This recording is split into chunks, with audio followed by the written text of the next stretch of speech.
In the studio with us, Mayor Prince, Fire Chief Sherwood. Good morning. Morning, sir. Good morning. Thanks for coming in. Absolutely. Our pleasure. Always nice to hear from you. You guys are checking out and getting a lot of information. Mm-hmm. Yeah, it's key. Get out as much information as possible to keep our residents informed because they're looking to us for guidance and direction. We're also the emergency management director for the city.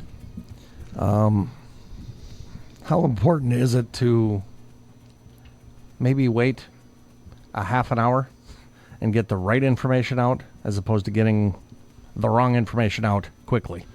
Absolutely 100% vital. And because, just if we're talking about a high level, we don't want to get people moving down a road in Sure. one direction and force them to stop and turn around. That creates a lot of mistrust, chaos, and uncertainty. And so, like we did in this incident, I know you had interviewed Chief Maston. Mm-hmm. Just like what he said, we all responded into our respective departments, got the lowdown, and then came together as a crew and made a really good decision on planning. I would just add to that, too, that this has been a developing and fluid situation. What we've needed at different points throughout this has been different. And so when you talk about getting the right information, I think it's important for citizens to be watching the news, to be looking for official releases, to, be looking for quality information. Not something on Chit Chat? Yeah, maybe not Chit Chat.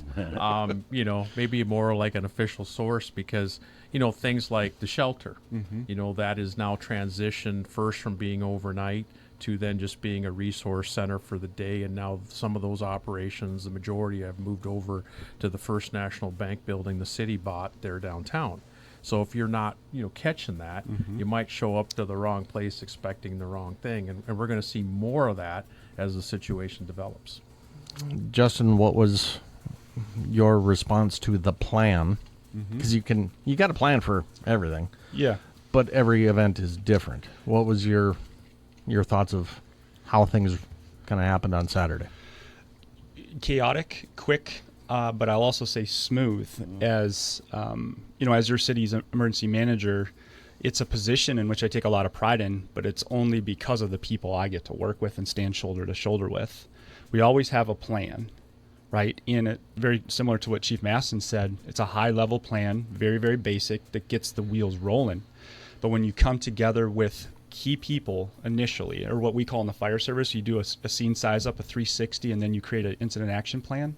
That's what happened this day. And so we took those things that we had in place, and then you have to be maneuverable. You pivot, and then you rely on accurate information, and that's only done through the people on the ground. And so that particular day, we relied and actually set up a radio channel initially, specifically for law enforcement and fire, to not only respond to calls, but to relay back specific things such as where are the lines, where are the access routes, where are our key hazards. And so then in this room, we had a huge map with a marker board going, and we're documenting all these different things so we can prioritize. And very much like what the mayor said, things are very fluid. And so those things move, very similar to a triage like in a hospital. And so I'm very pleased with our response thus far. I didn't imagine the day when I responded, that morning when I responded in at 2 a.m, that we would be where we are today. Now, there are always things that we can improve on, Sure. right? You learn as you go. You don't know what you don't know. And I know our next response to whatever disaster will come will be better prepared. How long have you been here in this position?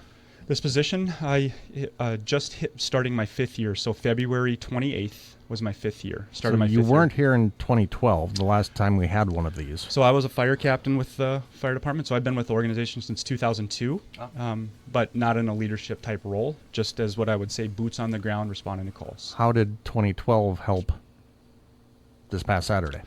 I think it builds a foundation. Again, as a firefighter on the ground, I didn't have a lot of information at the incident management level, but surely that call and every other call that our responders have gone on since then, it teaches us a lot of things: how to think critically, how to be calm under pressure, and most importantly, how to treat our customers with the respect and dignity and patience that they deserve. One thing people might not also know is that our community did go through some disaster training about 2 months before this occurred. And so like our Sanford Center staff were a part of that. And so when we had to convert that to a shelter and relief center, it had actually been somewhat rehearsed just a couple months before. So in addition to the professional staff and all the training and everything that they go through and do, as a community, we had just had that happen too. Yeah. Anyone who's driven past the Sanford Center, I think, has probably seen a giant crane out back.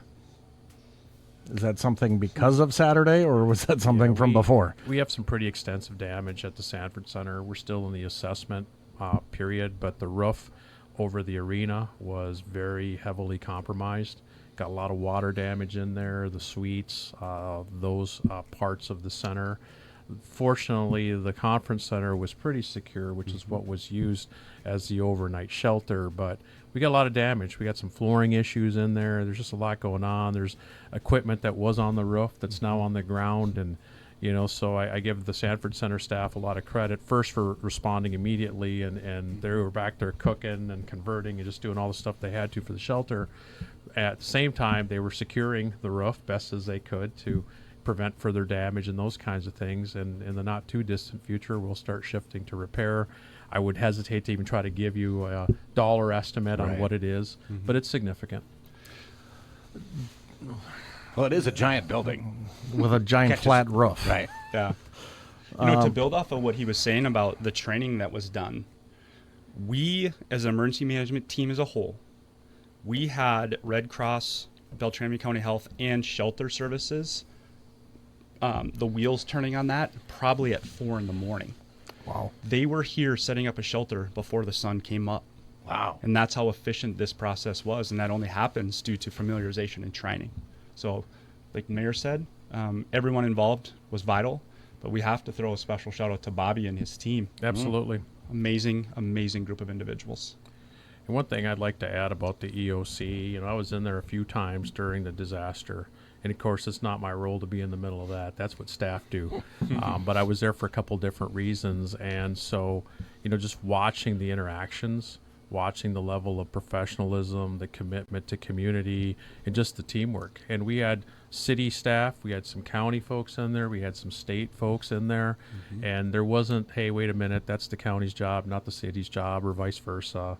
There wasn't, hey, that's not my job, it's got to be somebody else's. I mean, none of that was going on. I was so impressed with how seamless it was all working and how everybody just was committed to the mission and to the citizens of Bemidji. So I can tell you I saw that firsthand. Well, in my experience, just going back to the 2012 storm compared to this one, I thought this was much worse. Much worse.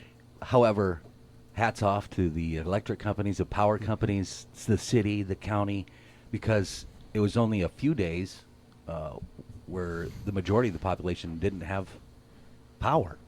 And some had it right away Saturday afternoon. So obviously lessons learned. And the other part, in the middle of an emergency like this, and you're working on one thing, then you get another. Yep. And then you have to pivot your people because you get another one that comes in and you don't have more resources. Now we got to use what we have. That's what I was most impressed about. Yeah, and if it's okay, Mayor, I can speak a lot to that. Absolutely. And specifically to fire. As the city's emergency manager, but also its fire chief, I have to decide which hat I'm going to wear. And when we speak specifically about that event, call after call, it got so bad, we had to. We started our own dispatch board in an effort to reduce some of those things at Beltrami County. So we went old school, and we had a trestle with a marker board, and we started placing calls in different divisions in all of our apparatus. We're out doing different things. So in that first operational period, which we'll say 6 to 8 hours, we ran 80 calls. And then to top it off, like you're saying, then that building explosion happened on the north side. And after we got to that there, in addition to all the calls, I was like, it's time to, what we say in the fire service, pull the pin. And that's a key point to this whole thing. And I think you guys had mentioned it, where I called my resources at the state. Specifically, I work with the Minnesota State Fire Marshal's office very, very closely, and the Minnesota State Fire Chiefs Association. And you call your contacts there, you say, we're down, and we need to stand up the interstate mutual aid program. And that's and then in addition, the Minnesota State Fire Chiefs have a Fast Chiefs program. So 2 different entities working together to serve its community. So that's where this community saw 19 different cities serving this community in a first response role over the course of 3 24 operational periods, all over the state. And we can't wait to push those names out today. We're going to get pictures up on our Facebook. And then we had fire chiefs acting in my position so I could step over into that EOC. I don't have to worry about incident management. And so That's awesome. Yeah, it was, I get emotional thinking about it. Like, I got chills right now. And we had chiefs from all over the state, as far as Bloomington, Minnesota up here. What does that say about the state and the Minnesota Fire Service? And they were welcomed with open hands. We had them sleeping on cots on fire station floors. And real quick story, if I can, I tried to touch base with every single firefighter that was in this community prior to our morning meetings. And I walk into Station 4 up on Winter Sumac, and I found a cot next to the tire of Engine 4. So it's almost like that guy was there protecting or snuggling with this engine. But they had smiles on their faces, and their bellies were full because this community embraced them. So we got that going. And then you also, the MART team was up here, and if you aren't familiar with that, that's a cooperation between the Marshal's Office and St. Paul Fire Department. They brought both of their helicopters up here to give us our first aerial views to see exactly what we had. So one helicopter flew around the outside perimeter. Another one did search and rescue efforts looking for trapped individuals or collapsed buildings. And they gave us amazing video to help us identify where we really needed to pivot. And so just the fire station level, fire service level, we had resources coming from all over the place. And you had a fire the other night. Yeah, and so you bring that up at 12:30. Today's Thursday, right, Correct. folks? Tuesday, right? Tuesday night? Tuesday night. Or let me back up. At noon on Tuesday, Bemidji Fire stood up, meaning we took back over our operations. And as a thank you, we opened our doors, pulled out all the vehicles, and every fire department member and their family from Bemidji came in and had a meal together. We hugged and cried, and we came back together, and we knew something was going to happen that night. Everybody said it just doesn't feel right. And not 3 hours later, we had that fully involved fire with people trapped. And our people pulled someone out and saved his life. That's awesome. And I called the mayor right away, we message a lot, and I'm like, this is unbelievable. Unbelievable. How this city can go through something like that, but still have the drive and determination to serve outwardly and rescue someone in their time of need. So that's what it's all about. As an emergency management director, I'm going to oversimplify. You're always thinking of disasters and chaos. Yeah. Once you saw this Saturday morning, it's still nothing like what your mind is ready for, is it? No. You never know what you're going to encounter. And I was blessed, and I'm sorry to take the mic over, Mayor, all the time, but when I got the call at 2:30, I responded in from my location, and I feel guilty, but I only lost power. And I didn't realize what we had until I got to Northern School when I almost hit a tree. And it wasn't because I was driving erratically, it's just because I couldn't see. And then the closer I got to the heart of the city, my heart dropped more and more and more. And it's a different type of trauma. It's a different type of trauma. So, Mayor, what is the significance of an emergency declaration? And what happens because the city declared one? Well, there's a few things. First off, it allows us as a government to act more quickly. As you know, in the city, there's many processes for how you approve this or approve that. It's got to go through council and be read 3 times and all of this kind of stuff. When you're in emergency mode, you can bypass some of that bureaucracy and immediately bring relief and act. So that's a huge thing. And that's also why, as mayor, when you declare it, it's only valid for 72 hours, and then it has to be approved to be extended by the council, which did happen at our last council meeting. And so we'll be in a state of emergency until at least July 7th, at which point we'll revisit, and it may very well be extended beyond that. That's the first thing. You can act quicker. And then the other piece is funding. Once you declare an emergency, that opens the door for you to access additional funding, potentially at the state level and those kinds of things. And obviously, if you haven't declared an emergency, you can't do that. So the 2 biggest pieces of this is just being able to act quickly and getting additional dollars flowing into the community. Governor was here the other day, and he was talking about the state's emergency fund. He goes, it has $24 million in it right now. It recharges to $50 in October. Well, October's a long ways away, and to me, 24 million just for here, I don't know if that's enough. Well, the thing is, people get a little bit confused about funding and how it can be used and those kinds of things, and we're all learning. So I'm not here to tell you I'm an expert, but a lot of funding is driven towards damage to public structures. So if roads need to be fixed, if your water treatment plant needs help, the Sanford Center, whatever, it's those kinds of things. There's also a 25% local match, and when the governor was here, he was talking about potentially the need here to try to waive that, which might require some additional legislation to do that. So seemed to be open to that conversation, which I took as a positive. So if we meet a certain threshold, the governor has the authority to declare this a disaster area for the state. That also then allows potentially for a presidential declaration, and then you start talking about FEMA and all these resources. So there's different levels, but some people just say, well, why doesn't somebody declare X? Well, because it has to meet certain thresholds. And right now we're assessing, we're collecting receipts, we're estimating costs, because you have to be able to justify, document, and report that. So it's unfortunately things don't sometimes move as fast as people want them to move, but there's reasons for that.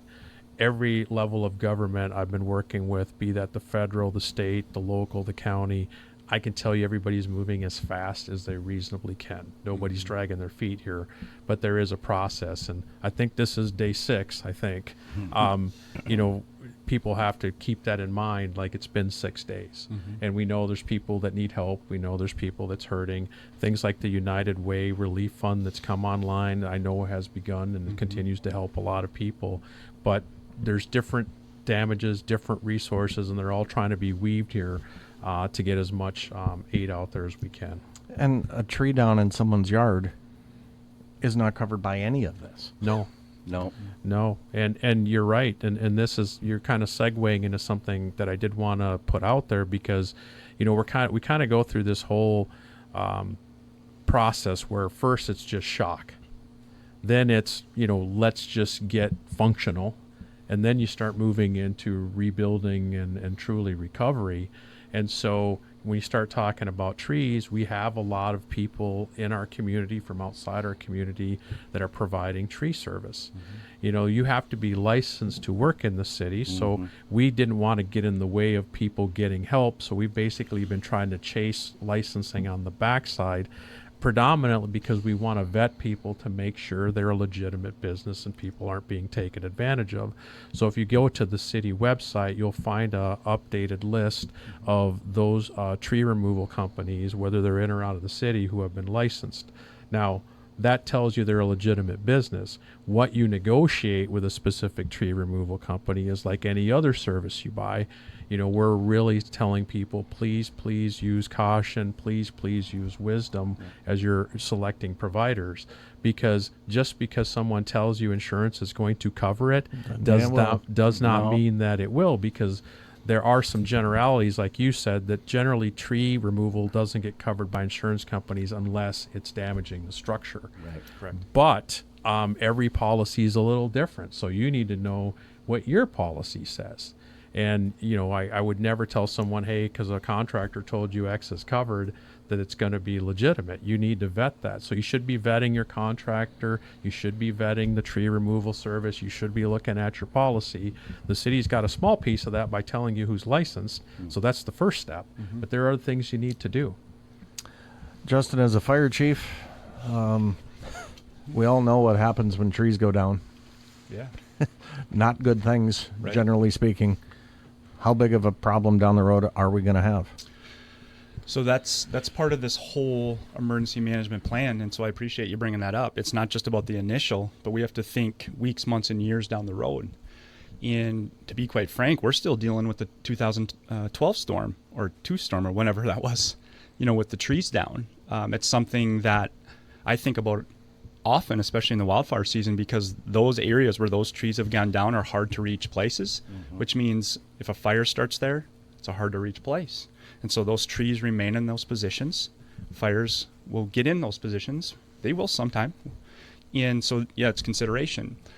something we haven't discussed yet, and I know we will, is we're going to have to work with, I think, the Minnesota DNR, and I think they have something. I think it's called the CPAW program, and it's specific to wildland fire and mitigation of those risks. Excellent. And so when this thing gets rolling, we'll work with those programs and work with our parks and rec and even with our county partners and work to reduce those threats, especially in our urban interface. You know, people love the trees up here. People live in the woods. Except for the pine trees. Pine trees, yeah. But They've grown a parking lot. But you know, when we place homes in the urban interface, it's a recipe for disaster to a point, and so we have to get in there and think about that in the long term. On the other side, as we're seeing currently, trees cause fires, cause damage, not only to our gas and utilities, but also to our electrical services, and those are the things we're chasing now. Even yesterday, we had a power pole fall over, transform start on fire, you know, and those things, and so we're going to be seeing those problems as well. So you have to be multifaceted, but again, I always come back to this position is only as good as the people that I stand shoulder to shoulder with, and that's just not emergency services, it's you folks, it's the mayor. Continuing on with this thought, we always have to keep the main thing the main thing, and the main thing is to serve outwardly, serve our public, whatever that is, and every individual effort that we do gets us to that main thing, even if it is simply shining a fire truck or testing a fire hose or greeting your neighbor. It all creates a pathway to serve outwardly to the best of our ability, and that's something that both the mayor and the city manager have reiterated from day one. We serve out, not in.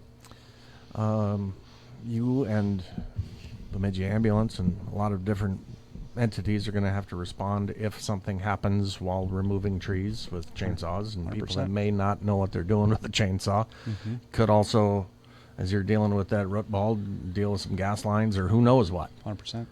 What should people keep in mind as they are going forward? Individuals or businesses, contractors, professionals, I don't care who you are. We have to do our due diligence on the front end. Right back to what the mayor was talking about, whether you're in the city or the county, making sure that they're a reputable business, but then we also have to call to locate. We Right. have to call to locate. There still are accidents, right? We're still going to have mishaps. But on the front end, that's what we can do to be proactive to reduce some of these, which we call risk reduction, risk management. On the backside, if something happens, we have great partnerships with gas and utility power companies, but our people are trained to the highest level as well, and we'll mitigate those as quickly as possible. So I think we're covered. There's also additional risk as power gets restored to people who didn't have power before. We've seen some of those calls.